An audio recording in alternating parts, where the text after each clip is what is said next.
안녕하세요. 이제부터 여러분의 라이노 강의를 책임질 도기코리아의 안형섭이라고 합니다. 저희가 준비는 오래전부터 했으나 이제 동영상 강의 사이트를 만들게 되었네요. 직접 강의할 때랑은 다르게 부족한 부분이나 어색한 부분이 있을지도 모르지만 양해해 주시고요. 이번 시간에는 앞에서 무료 강의를 통해서 간단하게 한 번쯤은 보셨을 조작법이나 툴의 요약 부분에 대한 설명을 동영상을 통해서 직접 설명드리도록 하겠습니다.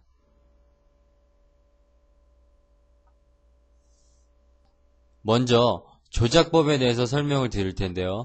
조작법, 우리가 라이노를 접하면서 가장 기본적으로 알아둬야 하는 내용이죠.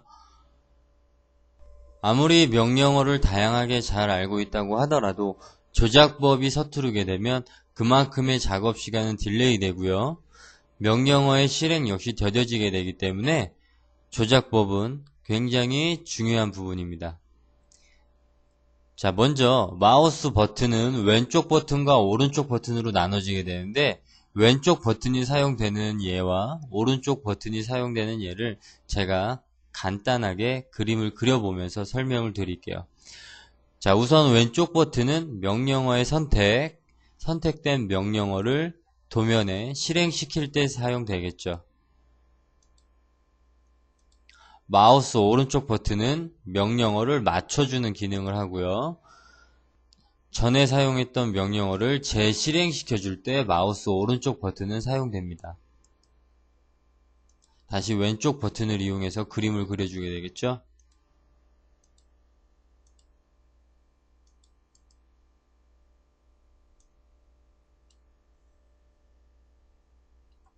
마우스 오른쪽 버튼은 화면을 이동시키는 기능이 있고 펄스패시브 투시도 부분에서는 화면을 회전시키는 기능이 있죠.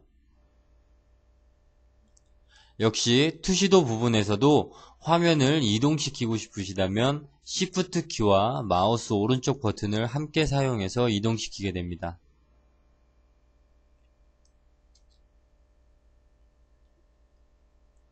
마우스 오른쪽 버튼은 컨트롤 키와 같이 사용하시면 화면의 줌인을 섬세하게 하실 수 있고요.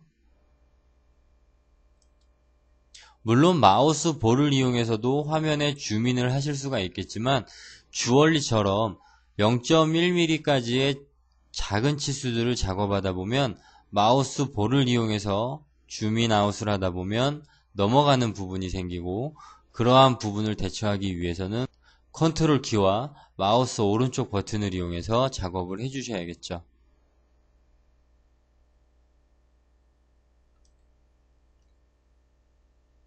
무료 강의에 툴의 요약에 대해서 한 번쯤은 보셨다면 다들 알고 있겠지만 제가 직접 동영상을 통해서 그 툴들의 기능에 대한 설명을 드리도록 하겠습니다.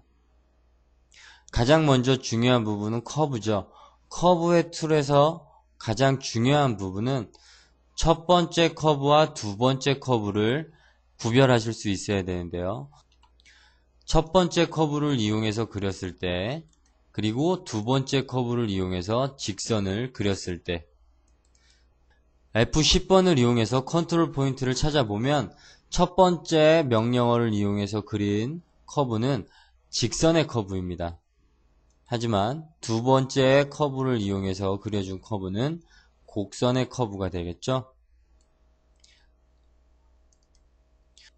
포인트 추가를 이용해서 첫 번째 그린 커브의 포인트를 늘려줘도 첫 번째 그린 커브는 직선 형태로 그려진 커브이기 때문에 포인트가 추가돼도 직선으로 변형이 된다는 거 기억을 해두세요.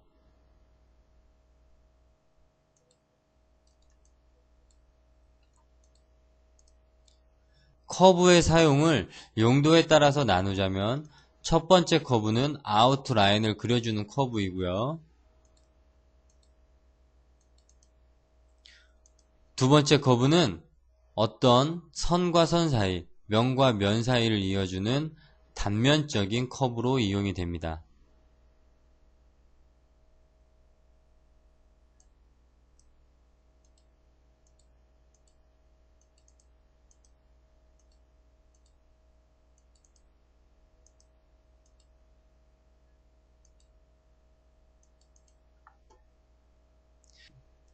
자, 이와 같은 단면을 만들어줄 때 두 번째 커브를 이용하겠죠. 그 이유는 두 번째 커브는 4개의 변형이 가능한 포인트를 가지고 있기 때문에 만들어주신 단면에 대한 수정이 가능하겠죠.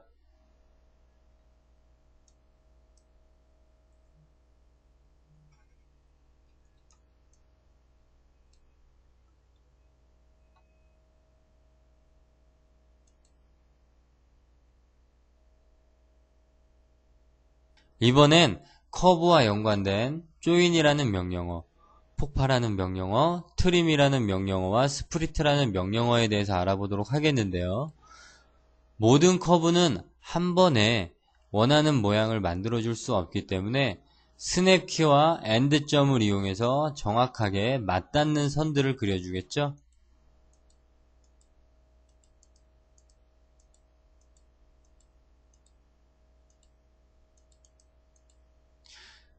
두 개의 커브로 만들어진 하트는 조인을 이용해서 하나의 커브로 이루어진 하트로 만들어줄 수가 있겠죠. 역시 반대로 폭파, 익스플로드라는 명령을 이용해서 다시 두 개의 커브로 나눠주실 수가 있습니다.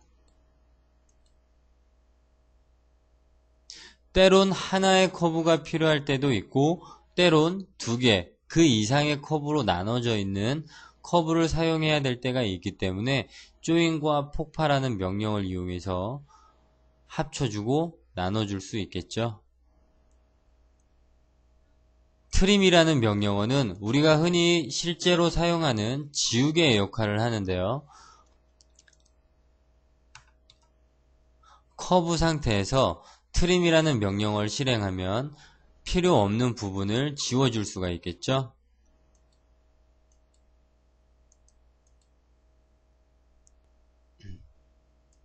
이와 같이 커브는 한 번에 모든 모양을 만들어줄 수 없기 때문에 스냅키, 엔드점, 조인, 폭파, 익스플로드죠. 트림과 스프리트를 이용해서 나누는 작업을 통해서 하나의 완성된 모양을 만들 수 있다는 거 기억을 하고 계세요. 자, 스프리트라는 명령어에 대해서 알아보면 스프리트라는 명령어는 트림이라는 명령어와는 다르게 커브를 지워주는 것이 아니라 그 커브를 일정한 커브에 의해서 나눠주게 돼요. 원에 대한 커브를 스프리트, 직선의 커브로 두 동강 내줄 수가 있겠죠? 직접 클릭해서 확인하실 수 있습니다.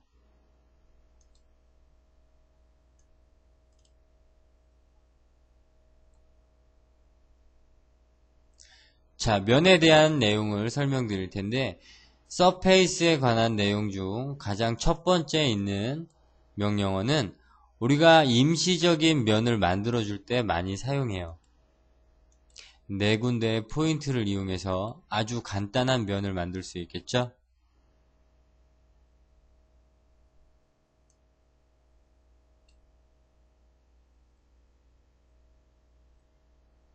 두 번째 명령어는 이름을 보면 Surface from 2, 3, or 4 Edge Curve라고 나오는데 두 개나 세 개나 네 개의 커브가 있을 때 볼륨진 면을 만들어주는 명령어죠. 두 번째 커브를 이용해서 사각 박스를 그리도록 할게요. 따로따로 그려주셔야 하고요.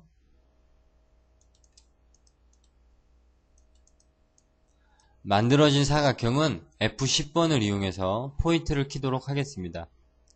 찾아지는 포인트는 Shift 키를 이용해서 전체 선택하실 수가 있겠고요. 프론트 도면을 이용해서 간단한 볼륨을 만들어 주도록 하겠습니다. 항상 수정이 끝난 포인트는 ESC나 F11번을 이용해서 꺼주시고요. 직접 면을 만들어 보도록 할게요. 하나, 두 개, 세 개, 네 개. 이와 같이 볼륨진 면을 만들 수가 있겠죠? 자, 그 옆에 세 번째 면을 만들어주는 명령어를 보니까 평면의 모양으로 생겼죠? 이 친구는 커브의 개수는 상관하지 않아요. 커브가 한 개부터 그 이상 무한대로 있다 하더라도 이루어진 커브의 모양이 평면을 이루고 있으면 무조건 면을 만들어주는 명령어예요. 지금은 하나의 커브로 이루어져 있죠? 익스플로드 폭발하는 명령어를 이용해서 여러 개의 커브로 나눠줄 수 있고요. 드래그를 이용해서 선택해서 명령어를 누르면 간단하게 평면에 대한 면은 만들어줄 수가 있겠죠. 자, 앞에서 사용한 볼륨을 만들어주는 명령어와 구분해서 반드시 잘 알아둬야 되는 명령어입니다.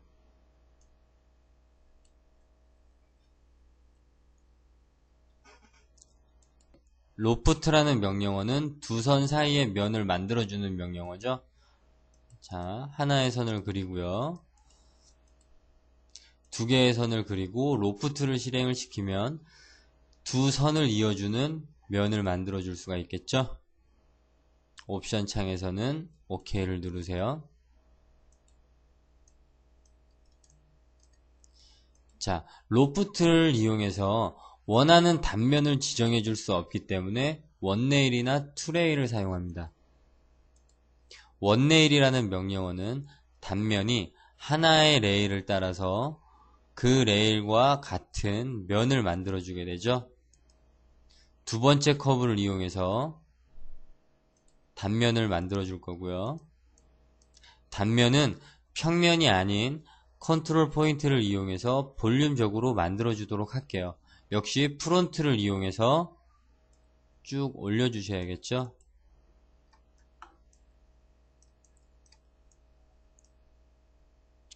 자, 이와 같은 뼈대를 얻을 수가 있는데 원레일이라는 명령어는 레일, 단면, 오른쪽 버튼을 이용해서 명령어를 실행시켜 주겠죠.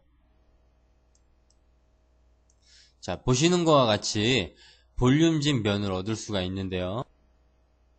원레일이라는 명령어의 특징은 레일을 따라서 단면이 규칙적으로 움직이기 때문에 모두 동일한 사이즈의 면을 얻을 수가 있습니다. 하지만 다른 하나의 커브에 대해서는 만족시키는 면을 만들 수 없기 때문에 이러한 경우에 투레일을 이용하게 됩니다. 투레일은 두 개의 레일이 존재하고 그에 맞닿는 단면이 있을 때 언제든지 사용할 수 있는 명령으로서 두 개의 레일을 모두 만족시키는 면을 만들어 줄 수가 있겠죠.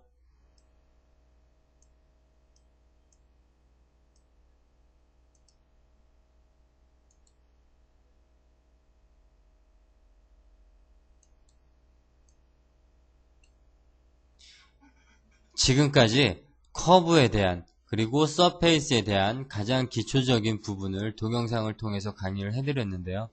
앞으로 진행되는 동영상 강의를 통해서 여러분 모두 라이노의 강자가 되시길 바라면서 이번 시간 마무리를 할게요.